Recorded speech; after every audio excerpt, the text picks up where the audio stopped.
1431, Valachie. Vlad naît dans un monde où la survie se négocie au prix du sang. Son père, Vlad II Dracul, porte fièrement le titre de l'Ordre du Dragon, cette confrérie militaire fondée pour repousser les Ottomans. Mais porter le dragon sur sa bannière ne garantit rien quand on se trouve coincé entre deux empires qui s'affrontent. La Valachie, cette principauté coincée entre la Hongrie et l'Empire ottoman, n'est qu'un pion sur l'échiquier des puissants. Le père de Vlad est un homme qui change d'alliance comme d'autres changent de chemise. Quand les Ottomans menacent, il se plie. Quand les Hongrois l'exigent, il obéit. Cette stratégie de survie va lui coûter cher. En 1442, pour prouver sa loyauté au sultan Murad II, il doit livrer quelque chose de précieux, ses propres fils. Vlad a 11 ans quand les Turcs l'emmènent à Andrinople avec son frère Radu. Ces années de captivité ne sont pas une simple détention. C'est une cage dorée où l'on apprend les raffinements de la cour ottomane, mais aussi ses méthodes les plus brutales. Les Turcs pratiquent l'empalement, ce supplice où l'on transperce le corps d'un pieu en bois, laissant la victime mourir dans une agonie qui peut durer des jours. Vlad observe, apprend, enregistre. Son frère Radu, lui, s'adapte différemment. Il se rapproche des Turcs, adopte leur culture, finira même par se convertir. Vlad, jamais. Chaque jour de captivité forge sa haine. 1447. La nouvelle arrive comme un coup de poignard. Son père a été assassiné, enterré vivant par les boyards valaques, ces nobles locaux qui complotent sans cesse pour le pouvoir. Pire encore, son frère aîné Mircea a connu un sort terrible. Certaines sources disent qu'il a été enterré vivant, d'autres qu'il a été torturé avant d'être tué. Les boyards responsables? Il festoie tranquillement à Targoviste, la capitale, comme si de rien n'était. Dans sa cellule dorée d'Andrinople, le jeune Vlad ressasse un mot. Vengeance. 1448. Vlad a 17 ans quand il rentre en Valachie, soutenu ironiquement par une cavalerie turque. Son règne dure 2 mois. Vladislav II, le prince en place, revient de la bataille de Kosovo et le chasse sans ménagement. Vlad s'exile en Moldavie, où il se lie d'amitié avec le futur Étienne III le Grand. Cette humiliation ne fait qu'aiguiser sa détermination. Les années suivantes, il attend, prépare, tisse ses alliances. Jean Hunyad, le grand chef militaire hongrois, lui confie une armée pour défendre le sud de la Transylvanie. Vlad en profite pour recruter des boyards fidèles, des paysans prêts à tout pour un seigneur qui les protégera. Il étudie la psychologie de ses ennemis, comprend que la peur peut être une arme plus puissante que l'épée. Août 1456.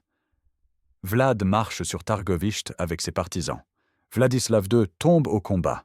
Cette fois, Vlad ne laissera personne le déloger.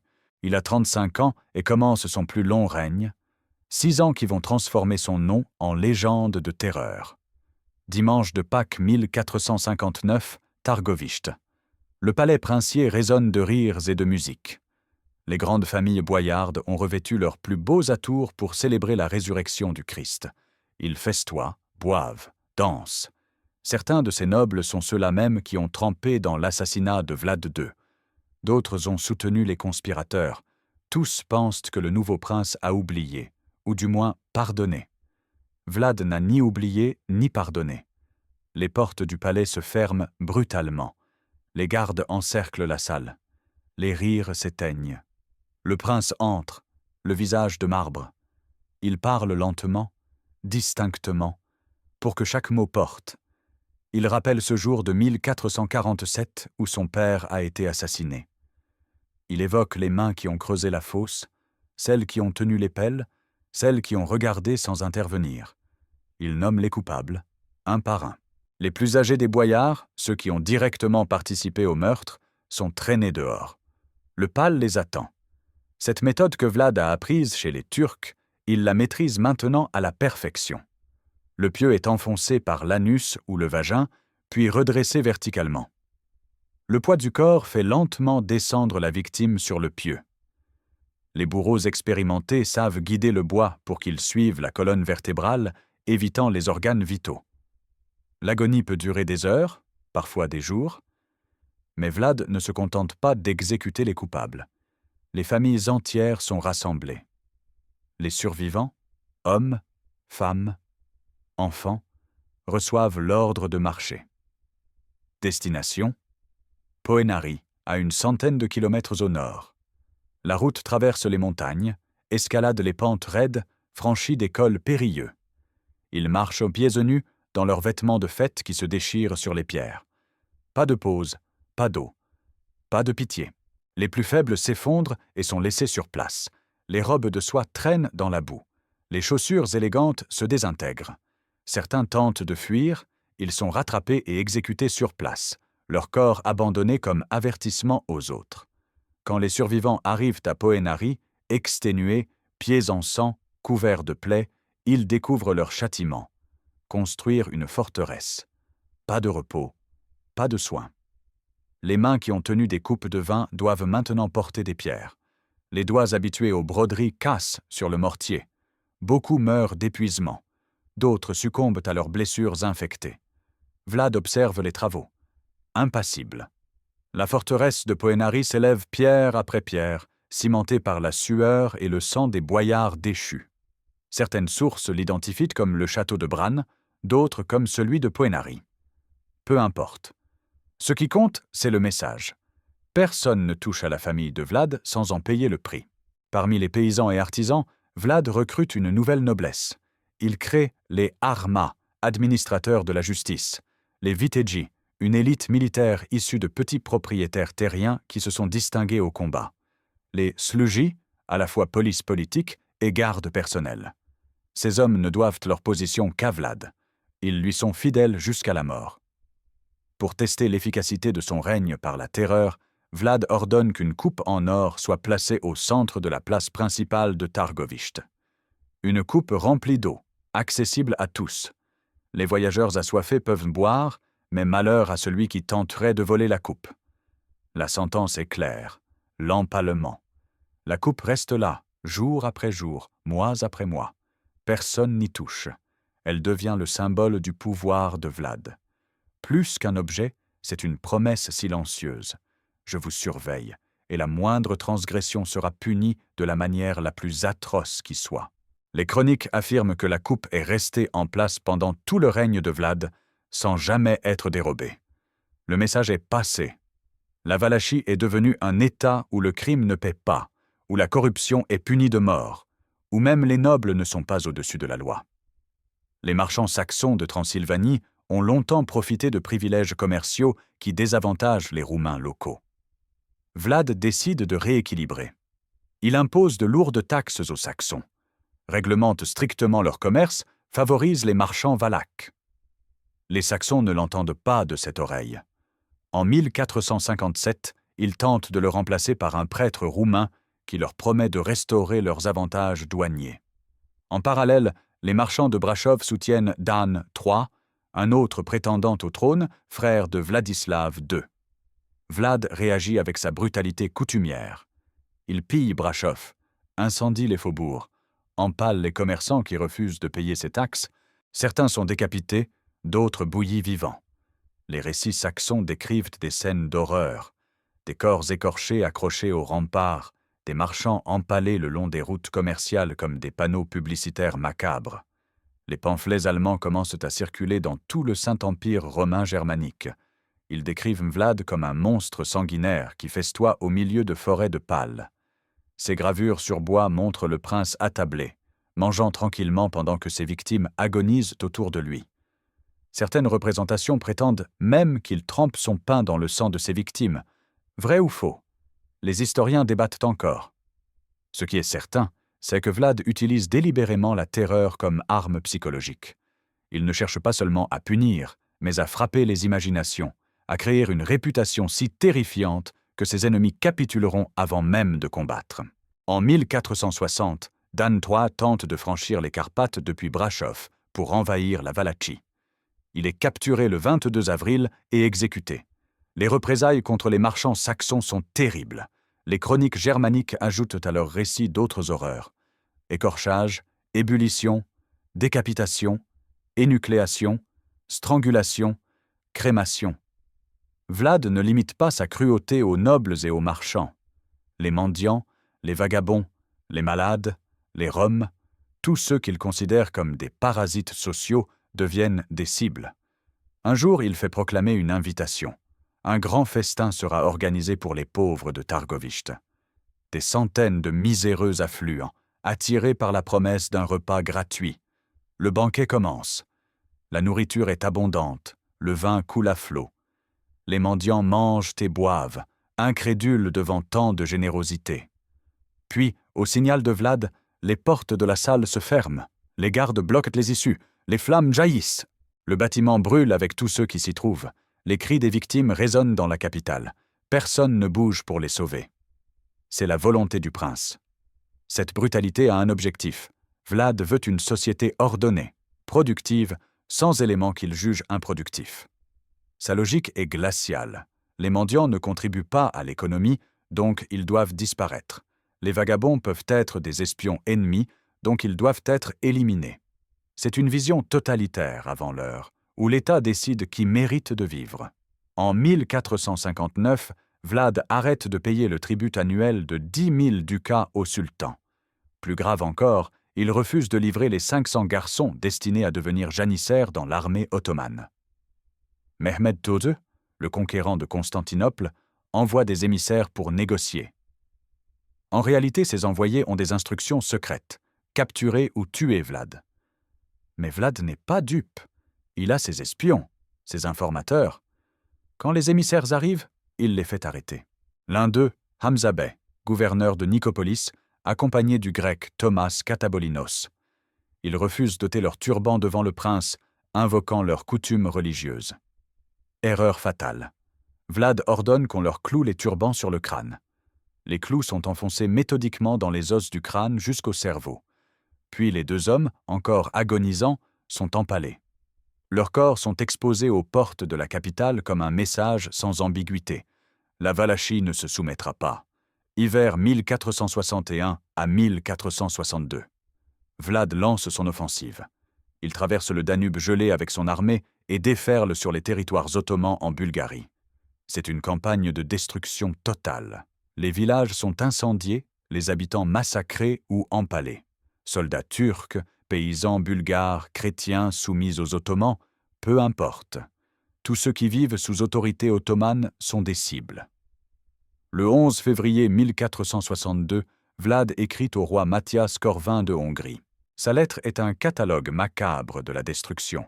« J'ai tué des paysans, hommes et femmes, vieux et jeunes, qui vivaient à Oblutitsa et Novoselo, là où le Danube se jette dans la mer, jusqu'à Rahova, près de Chilia, depuis le bas Danube, jusqu'à des endroits comme Samovit et Gigen. » Il donne un chiffre précis, 23 884 Turcs et Bulgares tués, sans compter ceux qui ont brûlé dans leurs maisons. Pour prouver ses dires, Vlad envoie des sacs remplis de nez et d'oreilles coupés. Le roi Corvin est d'abord sceptique, puis comprend l'ampleur du massacre. Plus de 500 kilomètres de territoire ravagés. Des milliers de corps empalés le long des routes comme des bornes kilométriques de l'horreur. Hamza Bey, qui avait échappé à la première capture, revient avec 1000 cavaliers pour piéger Vlad. Mais le prince valach est informé. Il tente une embuscade dans un défilé étroit au nord de Giurgiu. Les Valaques encerclent les Turcs et ouvrent le feu avec des armes à poudre. L'utilisation tactique des mousquets est encore rare en Europe à cette époque. Vlad est l'un des premiers à comprendre leur potentiel meurtrier. La troupe ottomane est anéantie jusqu'au dernier homme. Vlad se déguise ensuite en soldat turc. Il parle parfaitement la langue, acquise durant sa captivité. Il s'approche de la forteresse de Giurgiu et ordonne en turc aux gardes d'ouvrir les portes. Ils obéissent sans méfiance. Les Valaques se ruent à l'intérieur. La garnison est massacrée, la forteresse détruite. Le sultan Mehmed II, celui qui a pris Constantinople en 1453, celui qu'on appelle déjà le conquérant, ne peut laisser un tel affront impuni. Il demande une armée, pas n'importe laquelle. Les sources varient sur la taille de la force rassemblée, mais toutes s'accordent sur un point. C'est l'une des plus grandes armées jamais levées par l'Empire ottoman. Entre 150 000 et 400 000 hommes, selon les chroniqueurs. Une flotte navigue sur le Danube pour les soutenir. En face, Vlad dispose d'environ 30 000 soldats. Le déséquilibre est total. Il demande de l'aide au roi Mathias Corvin, mais celle-ci tarde. Il est seul face au colosse ottoman. Vlad prend alors une décision qui va marquer l'histoire. Il ne livrera pas de bataille rangée. Il va transformer son pays en cauchemar pour les envahisseurs. Printemps 1462. L'armée ottomane franchit le Danube à Nicopole, le 4 juin. Ce qui les attend dépasse tout ce que les soldats turcs ont pu imaginer. Vlad a mis en œuvre la tactique de la terre brûlée. Chaque village sur le passage ottoman a été évacué et incendié. Les puits ont été empoisonnés, les récoltes détruites, les animaux abattus ou emmenés. Il ne reste rien. Pas de nourriture, pas d'eau potable, pas d'abri. Les Valaques harcèlent l'armée en marche. Des raids nocturnes surgissent de nulle part. Les soldats isolés disparaissent. Les convois de ravitaillement sont attaqués. L'armée avance dans un désert hostile, traquée par un ennemi invisible. Vlad envoie même des hommes infectés par la peste et d'autres maladies se mêler aux rangs ottomans. La contagion se propage. Les malades tombent par centaines. L'armée qui devait conquérir la Valachie en quelques semaines commence à douter. Mehmed II établit son camp près de Targovishte. Son armée est fatiguée, affamée, démoralisée. Le sultan pense que la victoire est proche. La capitale est à portée de main. Vlad va devoir se rendre ou livrer bataille. Mais Vlad a un autre plan. Un plan audacieux, désespéré, qui nécessite un courage frôlant la folie. Le 17 juin 1462, 3 heures après le coucher du soleil, il lance une attaque surprise sur le camp ottoman.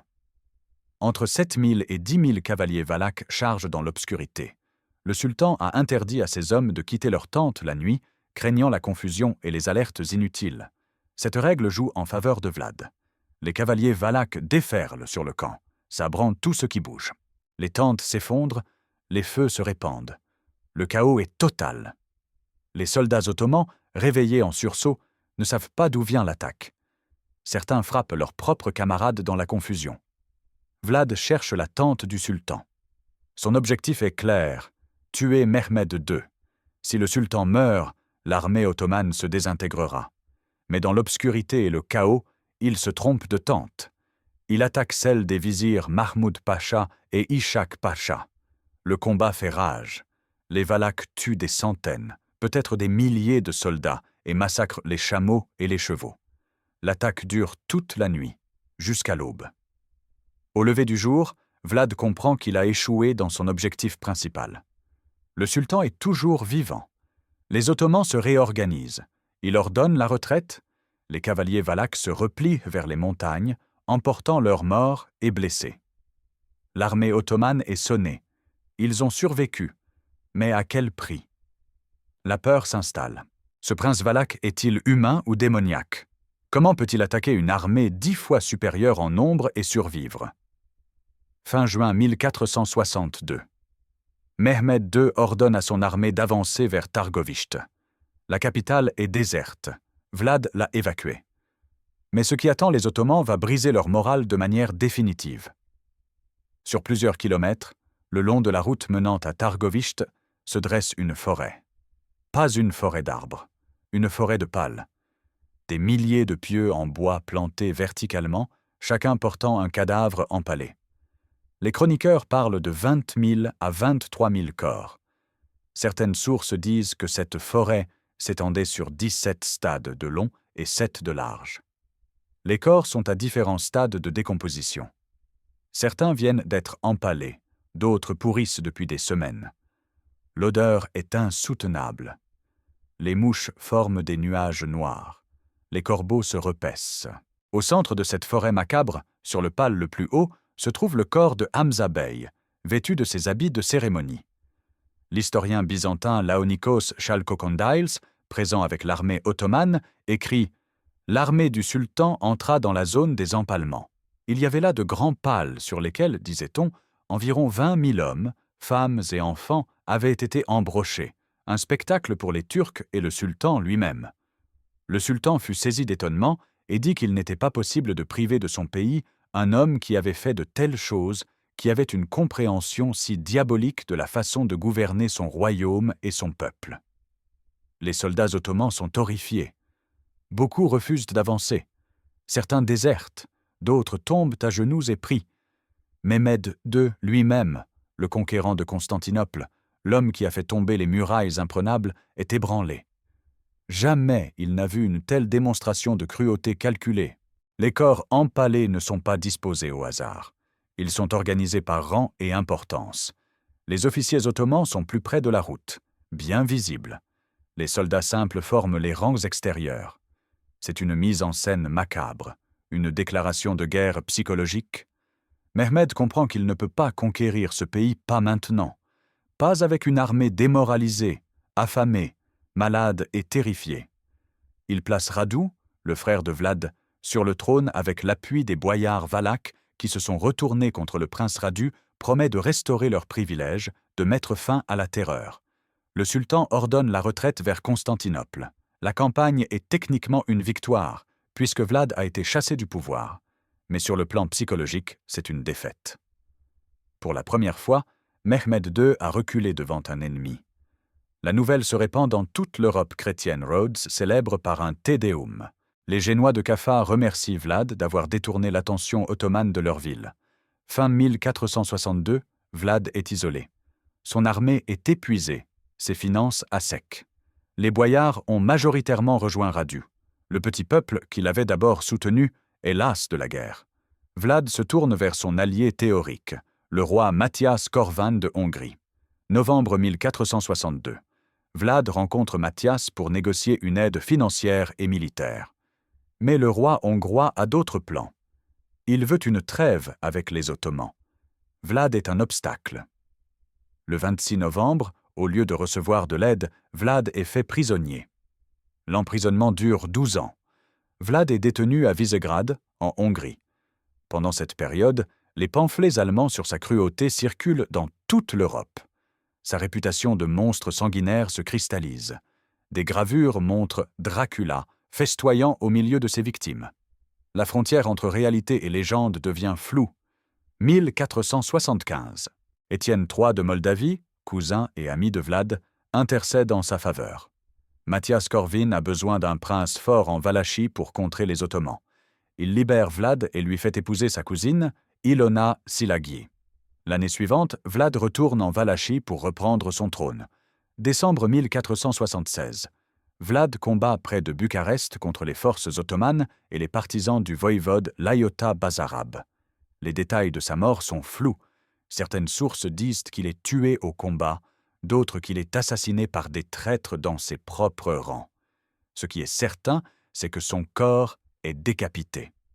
Sa tête est envoyée au sultan Mehmed II comme trophée. Elle est exposée à Constantinople, plantée sur un pieu, ironie ultime pour celui qui a fait de l'empalement sa signature. Le corps est enterré au monastère de Snagov, selon la tradition. En 1931, des archéologues ouvrent la tombe. Ils trouvent des ossements fragmentés, mâchonnés par des animaux, et aucune trace certaine qu'il s'agit bien de Vlad. Vlad III Basarab, dit Sépèche, l'empaleur, meurt à 45 ans. Son règne effectif n'a duré que 6 ans, mais son impact traverse les siècles. Pour les Roumains, il reste un héros national qui a défendu la chrétienté contre l'expansion ottomane. Pour les Ottomans, il était Kazikle Voïvoda, le prince empaleur, incarnation de la barbarie chrétienne. Pour l'Europe occidentale, il est devenu le symbole de la cruauté absolue. Les chiffres sont vertigineux. Selon ses propres déclarations, Vlad a tué plus de 40 000 personnes durant son raid en Bulgarie. La forêt des Pales comptait entre 20 000 et 23 000 victimes. Les différentes purges, exécutions et massacres ajoutent des dizaines de milliers de morts. Au total, certains historiens estiment que Vlad a causé directement ou indirectement la mort de 80 000 à 100 000 personnes. Dans une région dont la population totale ne dépassait pas quelques centaines de milliers d'habitants, c'est un taux de mortalité catastrophique. Sa méthode favorite, l'empalement, était connue dans de nombreuses cultures, mais jamais personne ne l'avait utilisée avec une telle systématicité, une telle mise en scène. Vlad ne cherchait pas seulement à tuer, il voulait terroriser. Chaque exécution était un spectacle, chaque corps empalé un message. La cruauté était pour lui un outil politique, utilisé avec la précision d'un chirurgien et la froideur d'un stratège. Les contemporains ne savaient pas comment le classer. Était-il un tyran sanguinaire ou un défenseur nécessaire de la chrétienté? Un psychopathe sadique ou un tacticien brillant qui utilisait la terreur faute de moyens militaires suffisants? La réponse est probablement un peu des deux. Vlad était produit de son époque, une période où la violence était monnaie courante, mais il a poussé cette violence à des extrémités rarement atteintes. Les marchands saxons, ses ennemis, ont été les premiers à diffuser son image de monstre. Leurs pamphlets, imprimés grâce à la nouvelle technologie de Gutenberg, ont circulé dans toute l'Europe. Les gravures sur bois montrant Vlad dînant parmi les empalés sont devenues iconiques. Elles ont inspiré des générations d'écrivains et d'artistes. 4 siècles plus tard, en 1897, Bram Stoker publie Dracula. L'écrivain irlandais s'inspire du nom de Vlad, de sa réputation sanguinaire, de sa forteresse dans les Carpates. Il crée un vampire immortel qui boit le sang de ses victimes. La légende de Vlad se confond alors avec le mythe du vampire, créant une figure qui transcende l'histoire pour entrer dans l'imaginaire universel. La vérité sur Vlad reste difficile à établir. Les sources sont contradictoires, biaisées par les intérêts de ceux qui les ont écrites. Les Saxons voulaient le diaboliser. Les Ottomans voulaient justifier leur défaite. Les chroniqueurs roumains voulaient célébrer un héros national. Entre ces versions, où se trouve la réalité? Ce qui est certain, c'est que Vlad a utilisé la violence avec une efficacité redoutable. Il a transformé la Valachie d'un État faible et divisé en un adversaire que même le puissant empire ottoman a dû prendre au sérieux. Il a créé un système de gouvernance basé sur la terreur totale, où personne, du noble au mendiant, n'était à l'abri de son courroux. Sa vengeance contre les boyards à Pâques, 1459, reste l'exemple parfait de sa méthode. Il n'a pas simplement tué les coupables, il a orchestré un spectacle de souffrance qui a duré des jours, il a humilié les puissants, réduit les nobles à l'état de bêtes de somme. Et il a construit sa forteresse sur leurs cadavres, transformant littéralement leur vie en fondation de son pouvoir. La forêt des Pales représente l'apogée de cette stratégie. Face à une armée écrasante, Vlad ne pouvait pas gagner par les armes conventionnelles. Il a donc gagné par la terreur. Il a planté 20 000 pales pour dire à Mehmed II « Voilà ce qui attend chaque soldat qui entre dans mon pays ». Le sultan, qui avait massacré les défenseurs de Constantinople, qui avait ordonné l'exécution de milliers de prisonniers, a reculé devant ce spectacle. La violence de Vlad a surpassé celle du conquérant lui-même. Un autre épisode révèle la mentalité de Vlad. Des ambassadeurs étrangers arrivent à sa cour sans retirer leurs chapeaux ou bonnets, invoquant leurs coutumes nationales. Vlad, au lieu de s'offenser verbalement, ordonne qu'on leur cloue leur couvre-chef sur la tête. Les clous sont enfoncés lentement, méthodiquement, jusqu'à ce que le métal transperce le crâne et atteigne le cerveau. Cette anecdote, rapportée dans plusieurs chroniques, illustre sa philosophie. Les règles de son territoire priment sur toutes les autres. Respecte mes lois ou meurs. Pas de négociation, pas de compromis, pas d'exception même pour les diplomates. Les marchands qui fraudaient sur les taxes recevaient le même traitement. Vlad organisait des contrôles surprises. Si on trouvait de la marchandise non déclarée, le commerçant était empalé avec ses ballots disposés autour de lui. Son corps servait d'avertissement aux autres. Le commerce en Valachie devint l'un des plus honnêtes d'Europe, non par vertu, mais par terreur absolue. Les chroniques rapportent une histoire qui montre jusqu'où allait son obsession du travail et de l'ordre. Vlad remarque un paysan dont la chemise est déchirée et sale. Il convoque l'épouse de l'homme et lui demande ce qu'elle fait de ses journées. La femme répond qu'elle s'occupe de la maison et des enfants. Vlad inspecte la demeure. Elle est propre, les enfants sont nourris. Mais la chemise du mari reste déchirée. Pour Vlad, c'est un signe de paresse impardonnable. Il ordonne qu'on empale la femme. Puis il oblige le mari à en épouser une autre immédiatement, avec l'avertissement que si la nouvelle épouse ne fait pas mieux, elle subira le même sort. Cette cruauté envers les femmes n'est pas isolée. Vlad considère que chacun doit remplir son rôle social à la perfection. L'homme travaille au champ ou se bat. La femme tient la maison et élève les enfants. Toute défaillance mérite la mort. C'est une vision totalitaire où l'État s'immisce jusque dans l'intimité des foyers. Vlad avait une maîtresse dans une maison près de Targovište. Les sources ne donnent pas son nom, mais racontent qu'un jour, pour le flatter, elle lui ment en prétendant être enceinte. Vlad, méfiant, fait venir des sages-femmes qui confirment que la femme n'est pas enceinte. La punition est atroce même selon ses standards. Vlad ordonne qu'on ouvre le ventre de la femme pour voir où était l'enfant. L'opération est effectuée sans anesthésie, devant lui. La femme meurt dans une agonie indescriptible. Le message : ne mens jamais à Vlad, même pour lui faire plaisir. 2 moines franciscains voyagent à travers la Valachie, vivant d'aumônes selon leurs vœux de pauvreté. Vlad les fait arrêter et leur pose une question : que dit-on de lui dans le peuple ? Les moines, craignant pour leur vie, répondent prudemment que certains le louent pour avoir établi l'ordre, d'autres le critiquent pour sa cruauté. Vlad hoche la tête. Il leur montre par la fenêtre un champ de pales avec des dizaines de corps empalés. « Ceux qui me critiquent finiront comme eux », dit-il. Puis il leur donne de l'argent et leur ordonne de quitter le pays immédiatement, en les avertissant que s'ils reviennent, ils rejoindront les empalés. Cette anecdote révèle que Vlad était conscient de sa réputation et l'entretenait délibérément. Il savait qu'on le craignait, qu'on le détestait, et il en était fier. La peur était son instrument de gouvernance, plus efficace selon lui que l'amour ou le respect. Un boyard invité au palais se plaint de l'odeur insupportable qui provient des cadavres empalés visibles depuis la salle de banquet. Vlad, au lieu de s'offenser, demande au noble s'il trouve vraiment l'odeur dérangeante. Le boyard, pensant que Vlad comprend son malaise, confirme. Erreur fatale. Vlad ordonne qu'on empale le boyard sur un pal plus haut que les autres, pour qu'il soit au-dessus de l'odeur. L'homme meurt en regardant le festin continuer en bas, pendant que ses anciens compagnons de table mangent et boivent, n'osant pas lever les yeux vers lui. Pour comprendre Vlad, il faut comprendre le contexte géopolitique.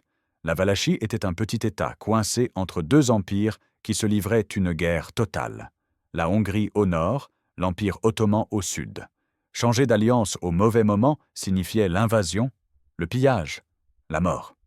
Les princes valaques avant Vlad avaient essayé la diplomatie, les compromis, les mariages politiques. Tous avaient fini assassinés ou déposés. Vlad a choisi une autre voie. Rendre son pays si terrifiant, si peu rentable à conquérir, que même le puissant sultan préférerait négocier. Sa tactique de terre brûlée transformait toute invasion en cauchemar logistique. Ses forêts de pales détruisaient le moral ennemi. Sa cruauté envers les traîtres et les espions rendait l'espionnage extrêmement dangereux. Dans cette logique, chaque empalement servait un but stratégique. Les marchands saxons empalés découragèrent le commerce ennemi. Les boyards empalés empêchaient tous les complots. Les mendiants brûlés éliminaient les espions potentiels. Les paysans disciplinés produisaient plus de nourriture pour l'armée. Vlad appliquait la terreur avec la méthodologie d'un administrateur moderne. En 1460, un groupe de marchands arrive à Targovište. Ils se prétendent grecs venant de Constantinople. Vlad les reçoit, les interroge longuement. Quelque chose dans leur comportement éveille ses soupçons. Leur turc est trop fluide, leur grec moins convaincant. Leurs mains portent des callosités caractéristiques de l'entraînement au sabre. Vlad ordonne qu'on les torture. Sous la question, ils avouent, ce sont des janissaires envoyés par le sultan pour l'assassiner. La punition est exemplaire. Ils sont empalés vivants sur la place principale, leurs vêtements de marchands remplacés par leurs uniformes de janissaires. Leurs corps restent exposés pendant des semaines, pourrissant lentement, rappelant à tous que Vlad voit tout, c'est tout. En 1459, des ambassadeurs vénitiens traversent la Valachie pour négocier un traité commercial avec les Ottomans. Vlad les intercepte et leur pose un ultimatum. Soit ils deviennent ses alliés contre les Turcs, soit ils sont considérés comme ennemis. Les Vénitiens, neutres par tradition commerciale, refusent poliment de prendre parti. Vlad les fait emprisonner pendant 3 semaines dans des conditions épouvantables. Chaque jour, ils peuvent voir et entendre les exécutions qui ont lieu dans la cour. Finalement, il les libère avec un message pour le doge. « Ceux qui ne sont pas avec moi sont contre moi. La prochaine fois, vous ne repartirez pas. » Venise, puissance maritime majeure, choisit de ne plus envoyer d'ambassadeurs en Valachie tant que Vlad règne. Le petit prince valaque a réussi à intimider la Sérénissime. Malgré la terreur, ou peut-être grâce à elle, la Valachie sous Vlad connaît une efficacité administrative remarquable. Les routes sont sûres, le commerce prospère, les taxes sont collectées intégralement. Les fonctionnaires corrompus sont éliminés avec une brutalité qui dissuade toute tentative de détournement. Les juges qui rendent des sentences injustes sont empalés à la place de ceux qu'ils ont condamnés à tort. Vlad crée un système où la compétence est récompensée et l'incompétence punie de mort. Un fonctionnaire qui remplit bien ses tâches reçoit terres et privilèges. Celui qui échoue est exécuté publiquement. Cette méritocratie brutale attire les talents et élimine les médiocres. Les paysans, paradoxalement, bénéficient de ce système. Les nobles qui les exploitaient ont été décimés à Pâques 1459. Les nouveaux nobles nommés par Vlad dépendent de lui et n'osent pas pressurer la population. Les bandits qui terrorisaient les villages sont empalés dès leur capture. Pour la première fois depuis des générations, un paysan peut voyager avec son argent sans craindre d'être dévalisé. En 1462, pendant que Mehmet II envahit la Valachie par le sud, Étienne III de Moldavie attaque la forteresse de Chilia, possession valaque sur le Danube. Vlad, pris entre deux feux, ne peut pas défendre efficacement les deux fronts. Chilia tombe aux mains moldaves. Cette perte est un coup dur. La forteresse contrôle un point stratégique du commerce fluvial. Sans elle, les revenus douaniers de la Valachie s'effondrent. C'est l'un des facteurs qui explique pourquoi Vlad ne peut plus payer ses troupes et perd graduellement le soutien de son armée. Étienne III, malgré leur ancienne amitié, a choisi la realpolitik. Il profite de la faiblesse momentanée de Vlad pour agrandir son territoire. Cette trahison blesse Vlad plus profondément que la conquête elle-même. Son ancien compagnon d'armes, celui avec qui il a partagé l'exil, le poignarde dans le dos. Les 12 années d'emprisonnement à Visegrad transforment Vlad. Les chroniques hongroises rapportent des détails troublants. Dans sa cellule, il capture des oiseaux et des souris qu'il empale sur de petits pieux en bois. Il achète des animaux aux gardes pour les torturer. Cette obsession suggère soit une folie croissante, soit un entraînement méthodique pour maintenir ses compétences.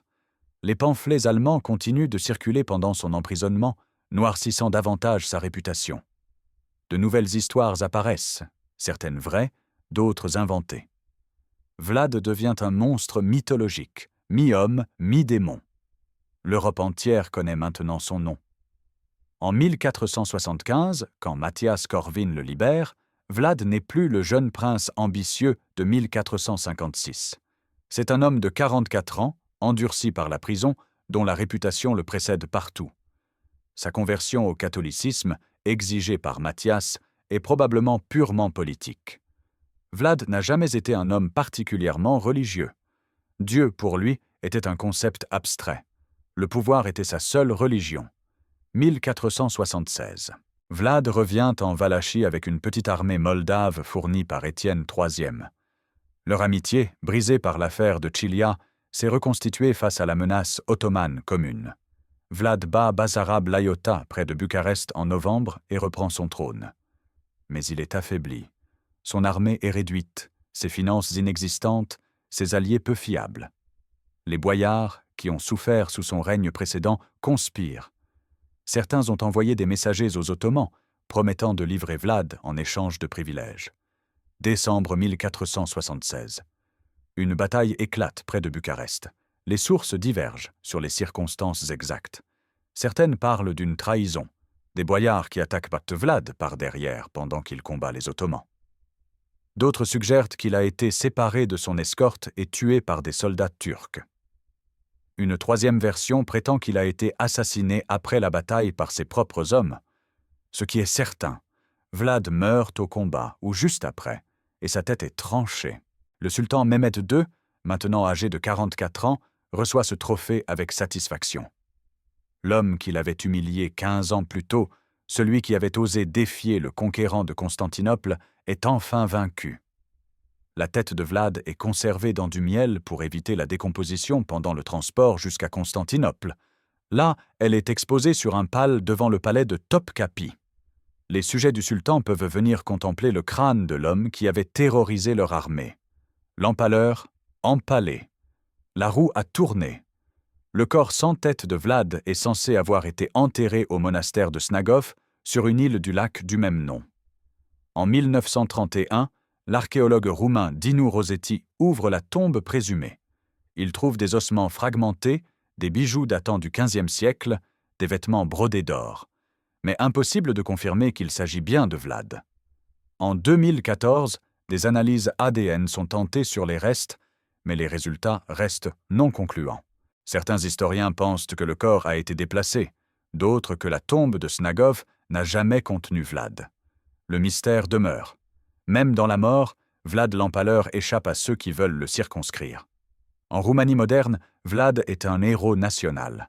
Des statues le représentent fièrement, une épée à la main. Des pièces de monnaie portent son effigie. Le gouvernement roumain a longtemps utilisé son image pour symboliser la résistance nationale. Pendant la période communiste, Nicolae Ceausescu s'identifiait à Vlad, se présentant comme un dirigeant fort qui ne tolérait ni la corruption ni la trahison. Cette réhabilitation pose problème. Comment célébrer un homme responsable de dizaines de milliers de morts? Les défenseurs de Vlad arguent qu'il faut le juger selon les standards de son époque, pas les nôtres. Au XVe siècle, la violence était omniprésente. Mehmet II a fait massacrer les habitants de Constantinople. Louis XI de France torturait ses ennemis dans des cages de fer. Ivan le Terrible allait bientôt surpasser Vlad en cruauté. Pourquoi Vlad serait-il jugé plus sévèrement? L'argument a une certaine logique. Vlad n'a pas inventé l'empalement, il l'a simplement perfectionné et systématisé. Sa cruauté servait à un but stratégique: protéger un petit État contre des empires prédateurs. Sans sa terreur calculée, la Valachie aurait probablement été absorbée par l'Empire ottoman dès les années 1460. Mais cette défense ignore un fait crucial. Même selon les standards du XVe siècle, Vlad était considéré comme exceptionnellement cruel. Ses contemporains, habitués à la violence, étaient horrifiés par ses méthodes. Mehmet II, qui avait ordonné d'innombrables exécutions, a reculé devant la forêt des Pales. Ce n'est pas la simple violence qui choquait, c'était l'échelle, la systématicité, la mise en scène théâtrale de la souffrance. En 1897, Bram Stoker cherche un nom pour son vampire transylvanien. Il lit sur Vlad Dracula dans un livre sur la Valachie. Le nom Dracula, fils du dragon, lui plaît. Il incorpore quelques éléments de la biographie de Vlad. Le château dans les Carpates, la réputation sanguinaire, les pieux en bois. Mais le conte Dracula de Stoker est une création littéraire, pas un portrait historique de Vlad. Pourtant, l'amalgame est fait. Vlad devient Dracula dans l'imaginaire populaire. Les touristes visitent le château de Bran en Transylvanie, présenté faussement comme le château de Dracula, alors que Vlad n'y a probablement jamais mis les pieds. Le vrai château de Vlad, Poenari, construit par les boyards esclaves, tombe en ruine dans les montagnes. Cette confusion entre histoire et fiction complique encore la compréhension de Vlad. Il devient un personnage de fantasy, un monstre gothique, perdant sa dimension historique réelle. Les films d'horreur montrent un Dracula buvant le sang de jeunes vierges. Le vrai Vlad buvait du vin en regardant ses ennemis mourir empalés, ce qui est tout aussi horrifiant, mais d'une manière différente. Vlad était-il fou? Souffrait-il d'une pathologie mentale? Les historiens débattent. Certains diagnostiquent rétrospectivement un trouble de la personnalité antisociale, voire une psychopathie. D'autres arguent qu'il était parfaitement rationnel, utilisant la cruauté comme outil politique avec une logique froide. Sa captivité chez les Ottomans l'a-t-elle traumatisé au point de le transformer en monstre?